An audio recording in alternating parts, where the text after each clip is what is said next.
आज हम लोग एंडोक्राइन सिस्टम स्टार्ट करेंगे, जिसमें हम लोग बात करेंगे पिट्यूटरी ग्लैंड के बारे में, thyroid gland, parathyroid gland, pancreas, adrenal gland and ovaries, testis और दूसरे कौन से हार्मोन्स बॉडी में है और कैसा काम करते हैं, फंक्शन कैसा होता है हार्मोन्स का, इसके बारे में डिटेल में हम लोग डिस्कस करेंगे।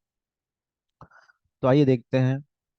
मैंने स्टार्टिंग में आपको बताया था कि हमारे बॉडी को दो सिस्टम्स मिलके कंट्रोल कर रहे हैं। कितने सिस्टम्स? दो सिस्टम्स। एक है नर्वस सिस्टम, ठीक है, नर्वस सिस्टम डायरेक्ट ऑर्डर देगा, ठीक है। उसमें अब हम लोगों ने पढ़ा दो है, एक है पेरिफेरल नर्वस सिस्टम और एक है सेंट्रल नर्वस सिस्टम, ठीक है। फिर पेरिफेरल नर्वस सिस्टम में भी हमने देखा सिंपैथेटिक है, पैरासिम्पैथेटिक। सिंपैथेटिक का फंक्शन अलग है, पैरासिम्पैथेटिक का फंक्शन अलग है, ठीक है। यानी ये कंट्रोल करने वाला है बॉडी, फंक्शन कराने में, फंक्शन रोकने में इसका बहुत ज्यादा इंपॉर्टेंस है। अब उसके बाद अगर कोई सिस्टम है जो बॉडी को कंट्रोल करने वाला है, वो है एंडोक्राइन सिस्टम, ठीक है। Endocrine system. अब नर्व्स कैसा अपने फंक्शंस को करवा रहे थे, वो इम्पल्स के थ्रू, ठीक है, इम्पल्स जाएंगे और क्या करेंगे, फंक्शंस कराएंगे। लेकिन यहाँ पे एंडोक्राइन सिस्टम क्या करेंगे, केमिकल रिएक्शन के जरिए, केमिकल सीक्रेशंस के जरिए अपना काम करवाएंगे, ठीक है। तो वो सीक्रेशंस, वो केमिकल्स जिनको हम कहेंगे हार्म, ठीक है, जो ग्लैंड्स होंगे उसके जो रिलीज मटेरियल है, सब्सटेंस है, उसका हार्मोन अलग अलग नाम होगा। जो ग्लैंड होगा उसके हिसाब से उसका नाम होगा, उसका हार्मोन का, ठीक है। और ये मेन चीज है याद करने की, याद रखने की। दूसरी चीज, हमारे बॉडी में ग्लैंड्स वैसे तो बहुत सारे हैं, कुछ ग्लैंड्स जो मेन हार्मोन्स जो रिलीज करते हैं, वो ग्लैंड्स जो है हार्मोन्स को डायरेक्ट ब्लड में रिलीज करते हैं, ठीक है। इसीलिए उनको डक्टलेस ग्लैंड्स कहा जाता है, ठीक है। और कुछ ग्लैंड्स ऐसे हैं, फंक्शन करवाने के लिए, फंक्शन करवाने के लिए वो कोई ऑर्गन में हार्मोन्स तो रिलीज नहीं करते, बल्कि कुछ केमिकल्स को रिलीज करते हैं। जैसा कि स्टमक है आपका, आपका स्टमक केमिकल्स को रिलीज करता है। वो भी एक पैंक्रियास है, पैंक्रियास दोनों भी है, एंडोक्राइन भी एक्सोक्राइन भी है। एक हिस्सा उसका हार्मोन्स रिलीज करता है और एक हिस्सा उसको डाइजेस्टिव एंजाइम्स रिलीज करता है, ठीक है। तो ये याद रखना है, एंडोक्राइन जो ग्लैंड्स है वो डक्टलेस है, पहला पॉइंट। डक्टलेस का मतलब ये है कि उनका कनेक्शन डायरेक्ट ब्लड में है। यानी वो जो हार्मोन्स जो भी रिलीज करेंगे, वो ब्लड में रिलीज करेंगे, ताकि ब्लड से ट्रैवल होकर वो टारगेट एरिया में काम कर सके, ठीक है। तो इसी वजह से इनको कहते हैं एंडोक्राइन ग्लैंड्स, ठीक है। और जो जिनका डक्ट नहीं होता उसको एक्सोक्राइन ग्लैंड्स कहते हैं, ठीक है, एक्सोक्राइन ग्लैंड्स कहते हैं। अब यानी जैसा कि स्टमक का एग्जांपल मैंने दिया, पैंक्रियास का एग्जांपल मैंने दिया, ठीक है, और बहुत सारे। लेकिन इन सब बॉडी के जितने भी ग्लैंड्स है, यहाँ पे देख रहे हैं हम लोग, पिट्यूटरी ग्लैंड है, हाइपोथैलेमस है, थायराइड है, थाइमस है, एड्रिनल है, पैंक्रियास है, ओवरीज है, टेस्टिस है, जितने भी है, ये हार्मोन्स जो है ये अपने आप रिलीज नहीं हो सकते।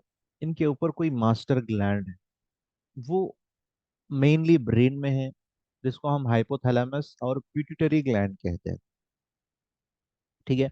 पिट्यूटरी ग्लैंड के अंडर पूरे हार्मोन्स होते हैं, और पिट्यूटरी ग्लैंड जो है हाइपोथैलेमस के अंडर होता है, ठीक है।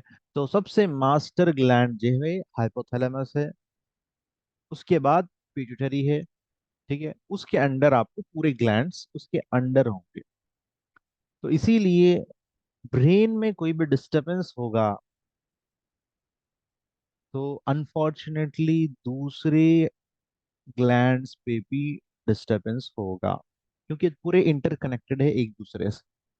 ठीक है।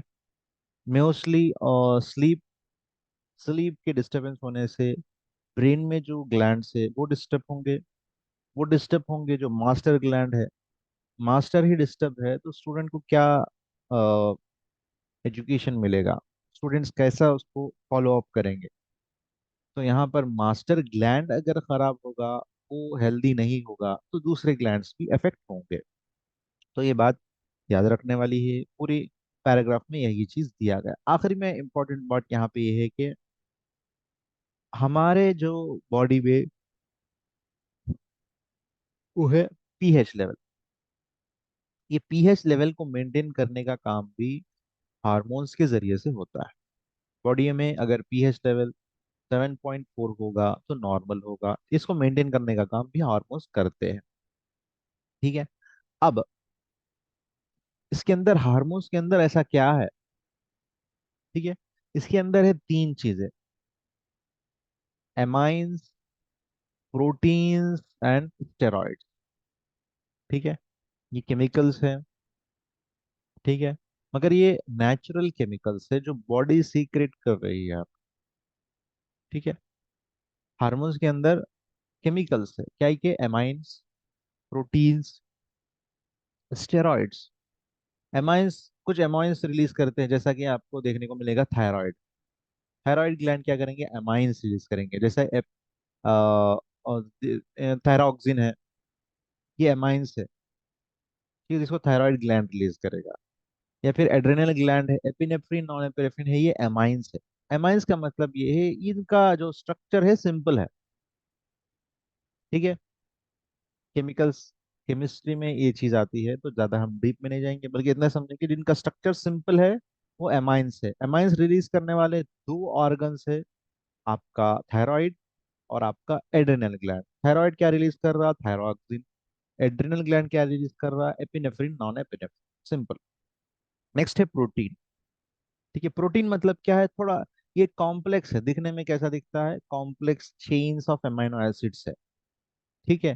तो जब हार्मोन रिलीज होगा, अगर उसको हम केमिस्ट्री के बेसिस पे, स्टेथोस्कोप पे, सॉरी, माइक्रोस्कोप पे रख के देखेंगे, तो हमें जब देखेंगे तो उसके complex chains of amino acid नजर आएंगे। जैसा कि इंसुलिन है जो पैंक्रियास रिलीज करता, ग्रोथ हार्मोन है पिट्यूटरी ग्लैंड रिलीज करता है, कैल्सिटोनिन है थायराइड रिलीज करता है। ये सब प्रोटीन्स एग्जाम्पल्स दिए गए। स्टेरॉइड, स्टेरॉइड जो है ये फास्ट एक्टिंग है। ठीक है। इनका जैसे हमारे बॉडी में क्या क्या है स्टेरॉइड हार्मोन? ईस्ट्रोजन, प्रोजेस्टेरॉन जो फीमेल हार्मोन है, टेस्टोस्टेरोन मेल हार्मोन है, जो आपको फौरन एनर्जी प्रोवाइड करते हैं, आपके अंदर ताकत रखते हैं। ठीक है। आपके अंदर, बॉडी के अंदर एनर्जी स्टेबलाइज रखते हैं, ये हार्मोन, इस टेस्टोस्टेरोन है मेल में, और फीमेल में ईस्ट्रोजन और प्रोजेस्टेरॉन है। तो ये केमिस्ट्री है। अब जो हार्मोन रिलीज हो रहा, उसको मेंटेन कौन कर रहा? मेंटेन कौन करेंगे? हमारे बॉडी में ब्लड में रिसेप्टर्स होते हैं। ठीक है। ये रिसेप्टर्स क्या करते हैं? देखते हैं। ठीक है। मेंटेन हो रहा नहीं हो रहा, हाँ, आपको अ, देखने वाले रिसेप्टर्स है, इनको देखकर डिसाइड करते हैं। ठीक है। जैसा कि एग्जाम्पल के तौर पर यहाँ पे दिया गया, जैसा आपने खाना खाया, डाइजेशन हो गया, अब्जॉर्प्शन हो गया, लिवर पे गया, लिवर में मेटाबॉलिज्म हो गया, वहां से आपको ब्लड में आपको कार्बोहाइड्रेट्स आ गया, यानी शुगर। शुगर आने के बाद शुगर लेवल्स बढ़ गए एकदम ब्लड में। तो ये चेंजेस डिटेक्ट करने वाले जो रिसेप्टर्स है, फौरन इंसुलिन के पैंक्रियास के पास जाएंगे, पैंक्रियास से कहेंगे जो नॉर्मल लेवल में ब्लड लेवल ब्लड में शुगर लेवल होना चाहिए वो बढ़ गया है, तो लिहाजा आप क्या करिए? इंसुलिन को रिलीज करिए।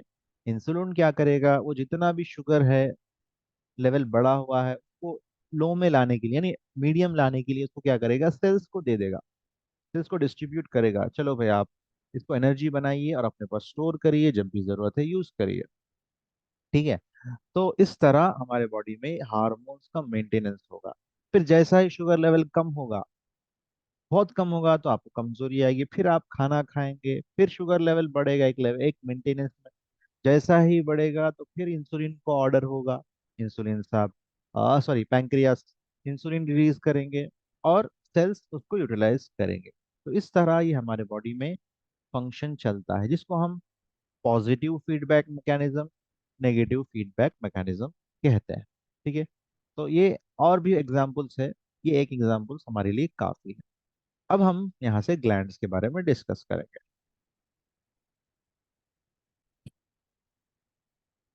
तो बेसिक चीजें हम लोग डिस्कस कर रहे थे, तो पहला हार्मोन है हाइपोथैलेमस। तो हाइपोथैलेमस का काम क्या है, देखिए, हाइपोथैलेमस का सिर्फ एक ही काम है। ठीक है, जो भी पिट्यूटरी ग्लैंड हार्मोन्स रिलीज करता है, उसको रिलीज करने के लिए जो हार्मोन्स की जरूरत है, वो हाइपोथैलेमस के पास है। जैसा कि एग्जाम्पल के तौर पर कोई, जैसा कि घर का एग्जाम्पल लीजिए। घर के एग्जाम्पल में हाइपोथैलेमस क्या है, फादर है, और पिट्यूटरी क्या है, मदर है। ठीक है। परमिशन, काम करवाना, किसी से क्या काम कराना है, किसको कैसा डायरेक्शन देना है, ज्यादातर चीजें मदर के हाथ। फादर क्या है, फादर वो काम करने की इजाजत देता। ठीक है, तो इसी तरह हाइपोथैलेमस क्या है, बॉडी का फादर। लेकिन लेकिन कराने वाला कौन है, पिट्यूटरी ग्लैंड है। ठीक है, परमिशन पिट्यूटरी को हाइपोथैलेमस से लेना पड़ता है। तो हाइपोथैलेमस एक ही ग्लैंड रिलीज, एक ही हार्मोन रिलीज करेगा, उसको releasing hormone for anterior pituitary gland, यानी ऐसा हार्मोन रिलीज करेगा पिट्यूटरी ग्लैंड को इजाजत मिल सके कि वो अपने हार्मोन्स को रिलीज कर सके। बस वो एक हार्मोन रिलीज करेगा। अब पिट्यूटरी ग्लैंड में दो हिस्से हैं। ठीक है, पिट्यूटरी ग्लैंड में दो हिस्से हैं, यहाँ पे आप पिट्यूटरी ग्लैंड देखिए। पिट्यूटरी ग्लैंड, हाँ ये पिट्यूटरी ग्लैंड है, हाइपोथैलेमस यहाँ पे है, ये पिट्यूटरी ग्लैंड है। ये एक हिस्सा है, ये एक हिस्सा है। ठीक है। ये अगला हिस्सा है एंटीरियर, ये पोस्टीरियर।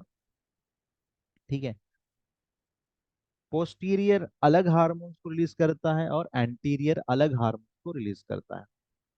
ठीक है, पोस्टीरियर, एंटीरियर, पोस्टीरियर। एंटीरियर देखिए, इतने हार्मोन्स को रिलीज करता है anterior, GH, TSH, ACTHs, FSH, LH, prolactin, आगे हम डिस्कस करेंगे। पोस्टीरियर पिछला हिस्सा सिर्फ दो हार्मोन को रिलीज करेगा, एडीएच, ऑक्सीटॉक्सिन। ठीक है। तो पिट्यूटरी ग्लैंड के डिटेल में आएंगे अब। The pituitary gland hangs by short stalk hypothalamus. Hypothalamus में अटैच है, ये कहाँ है, करीब करीब स्फेनॉइड बोन, हम लोग ने पढ़ा था स्फेनॉइड बोन, उसके करीब है। देखिए, ठीक है। अब देखिए, अ, जो हार्मोन पिट्यूटरी ग्लैंड रिलीज कर रहा है, वो कौन से ऑर्गन पे जा रहा है, देखिए। जीएच लिवर और बोन्स पे जाएगा, एसीटीएच किडनी पे जाएगा, टीएसएच थायराइड पे जाएगा, एफएसएच टेस्टिस में जाएगा और ओवरीज में जाएगा। ठीक है। और एलएच टेस्टिस में जाएगा, ओवरीज में जाएगा। प्रोलैक्टिन फीमेल ऑर्गन के पास जाएगा, ब्रेस्ट के पास। ऑक्सीटॉक्सिन यूटरस के पास, और ऑक्सीटॉक्सिन ब्रेस्ट, ये इसके लिए जरूरी है। और किडनीज के लिए एडीएच। ठीक है। तो ये हार्मोन, जो कलर ब्लू, लाइट ब्लू का है, वो एंटीरियर है, जो पर्पल है वो पोस्टीरियर है। ठीक है। तो पोस्टीरियर वाले रिलीज करने वाले हार्मोन्स कौन से देखिए। पोस्टीरियर में सिर्फ दो है, एडीएच, ऑक्सीटॉक्सिन। इनके बारे में हम लोग डिस्कस करेंगे अब।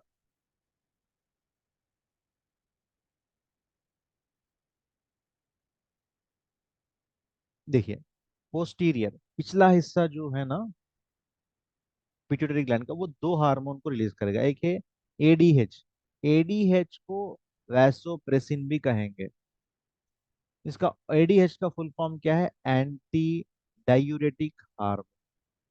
और एक है ऑक्सीटॉक्सिन, तो दोनों के बारे में डिस्कस करेंगे, ऑक्सीटॉक्सिन और एंटी डायूरेटिक। एंटी डायूरेटिक पहले पढ़ेंगे हम। एंटी डायरेक्टिक को वैसोप्रेसिन भी कहेंगे। ये क्या करेगा, ये जब भी पोस्टीरियर ग्लैंड उसको रिलीज किया, एडीएच, तो किडनी के पास जाए, जैसा ही किडनी उसको देखेगा, वो करेगा क्या, जो भी फिल्टर के लिए वो ब्लड आ रहा था, वो ब्लड में से ज्यादा पानी को बाहर नहीं निकालेगा, वो फिर से उसको रीअब्सॉर्ब करेगा, यानी यूरिन का फॉर्मेशन कम होगा। ठीक है, यानी वो पानी क्या होगा, फिर से रीअब्सॉर्ब हो जाएगा ब्लड में। तो जो यूरिन आउटपुट है वो कम हो जाएगा, जिसकी वजह से क्या हो सकता है, आपका ब्लड मेंटेन होगा। ठीक है, और ब्लड में वाटर लेवल भी मेंटेन होगा, बीपी मेंटेन होगी। ये सब चीजें क्या है, मेंटेन हो गए। ठीक है, ये पहला काम एडीएच का। एडीएच का दूसरा काम क्या है, ये स्वेटिंग को कम करेगा। ठीक है, इससे भी क्या हो सकता है, ज्यादा पानी आपका बाहर नहीं जाएगा और पानी अंदर रहेगा। ठीक है, अगर ज्यादा पानी अगर बाहर ज्यादा रहेगा स्वेटिंग के जरिए से या डायरिया के जरिए से, ठीक है, तो हमारे हाइपोथैलेमस में एक रिसेप्टार्स है, जिसको हम ऑस्मो रिसेप्टार्स कहते हैं। ये क्या हो देखते हैं, ये पानी के फ्लूइड को ज्यादा लॉस करते हुए देखते हैं। ऐसे मौके पे क्या करेंगे ये हाइपोथैलेमस, हाइपोथैलेमस अपना हार्मोन रिलीज करेगा पोस्टीरियर पिट्यूटरी ग्लैंड को, और बोलेगा एडीएच रिलीज करो तुम, ताकि पानी जो लॉस हो रहा उसको अब्जॉर्ब किया जाए। ठीक है, तो जब भी ज्यादा वाटर आपका एक्सक्रीट होगा, तो तब तब एडीएच स्टिमुलेट होते रहेगा।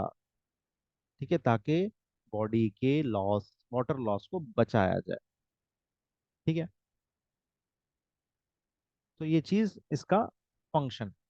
अब जब जब इसमें ये कब नुकसान होगा, देखिए, इसका जब अल्कोहल लिया जाता है, अल्कोहल लेने से क्या होता है, एडीएच का रिलीज क्या हो जाता है, रुक जाता है, जिसकी वजह से यूरिन आउटपुट ज्यादा होने लगता है, बॉडी ज्यादा फ्लूइड को बाहर फेंकते रहती है।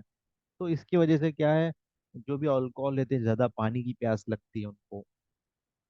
ठीक है, अगर वो पानी ना पिए तो उनको प्यास लगती है, चक्कर आती है। ठीक है, क्यों, क्योंकि बॉडी में वाटर लॉस होने की वजह से वाटर क्या हो रहा है, बॉडी में कम है, तो बीपी लो होगा, चक्कर आएगी, पेशेंट को प्यास लगेगा। ठीक है, तो ये था anti diuretic hormone. Anti diuretic hormone posterior pituitary gland से रिलीज होगा, कहाँ पे जाएगा, किडनी पे जाएगा। किडनी पे जाके क्या काम करेगा, जो ब्लड फिल्टर होने के लिए किडनी के पास आ रहा है, ताकि उसमें जो वेस्ट प्रोडक्ट्स है उसको निकाला जाए फिल्टर करके, तो किडनी वो वाटर फिल्टर जो होने के बाद जो अमाउंट वाटर बचता है उसको रीअब्सॉर्ब करेगा, उसमें भी अगर कुछ इंपॉर्टेंट मिनरल्स है, कुछ भी चीजें हैं, फ्लूइड है, उसको रीअब्सॉर्ब करेगा, ताकि यूरिन आउटपुट कम हो सके, बॉडी में पानी की मात्रा बराबर हो सके, बीपी मेंटेन हो सके। ठीक है, अगर ये डिटेक्शन कम होगा, यूरिन आउटपुट ज़्यादा होगा, जैसा कि आपको डायरिया हो गया, वॉमिटिंग्स हो गए, स्वेटिंग हो गया, तो ऑस्मो रिसेप्टर्स होंगे हाइपोथैलेमस के पास, वो डिटेक्ट को चेक करते रहेंगे वाटर लेवल को, जैसा ही कम होगा वाटर लेवल, फिर पिट्यूटरी ग्लैंड को एडवाइज होगा कि आप एडीएच रिलीज करते रहिए और वाटर को रीअब्सॉर्ब करते रहिए, क्योंकि वाटर लेवल कम है बॉडी में। ठीक है, अब ये एडीएच को रोकने वाला कौन है, अल्कोहल। अल्कोहल अगर लेंगे तो एडीएच कंप्रेस हो जाएगा, उसका फंक्शन इनएक्टिव हो जाएगा, जिसकी वजह से अल्कोहल पर्सन को ज़्यादा यूरिन आउटपुट होगा, स्वेटिंग आएगी, जिसकी वजह से बॉडी में वाटर लॉस होगा और बीपी लो होगा, तो उसको चक्कर आएगी, वो कमजोरी महसूस होगी। ठीक है, तो ये था आपका एडीएच। नेक्स्ट है ऑक्सीटॉक्सिन, इसको हम अगले क्लास में डिस्कस करेंगे।